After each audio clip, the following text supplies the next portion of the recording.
বিষ্ণুপুর পূর্বপাড়ায় জামি মসজিদের উদ্যোগে বার্ষিক ওয়াজ মাহফিল। উক্ত ওয়াজ মাহফিলে প্রধান বক্তা হযরত মাওলানা আব্দুস সালাম যুক্তিবাদী। হযরত মাওলানা আব্দুস সালাম যুক্তিবাদী বাংলাদেশ মজলিসুল মুফাসসিরিন, ধর্মীয় আলোচক, বিটিভি ও বাংলা ভিশন, ঢাকা।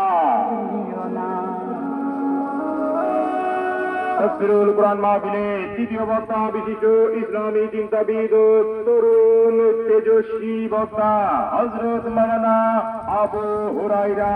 হযরত মাওলানা আবু হুরায়রা পরিচালক, ইসলামী সাংস্কৃতিক সংসদ সদস্য, বাংলাদেশ মজলিসুল মুফাসসিরিন পরিষদ। মাহফিলে সভাপতিত্ব করবেন আলহাজ মোহাম্মদ মিজানুর রহমান, বিশিষ্ট ব্যবসায়ী ও সমাজসেবক। এছাড়াও আরো অন্যান্য উলামায়ে কেরামগণ উক্ত তাফসীরুল কুরআন মাহফিলে উপস্থিত থাকবেন এবং মূল্যবান নসিহত পেশ করিবেন। আপনারা দলে দলে যোগদান করুন। বিশেষ দ্রষ্টব্য, মা বোনেদের জন্য ভিডিও প্রজেক্টরের মাধ্যমে মাহফিলকে সরাসরি সম্প্রচার করে দেখানো হইবে।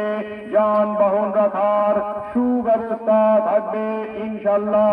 বিষ্ণুপুর পূর্বপাড়া জামি মসজিদের উদ্যোগে বার্ষিক তাফসীরুল কুরআন মাহফিল। উক্ত কোরআনের মাহফিলে যোগ দিন দিন দরদি ইসলাম প্রিয় ভাই বোনেরা স্মরণ রাখবেন 8ই ফেব্রুয়ারি রোজ শনিবার বিষ্ণুপুর পূর্ব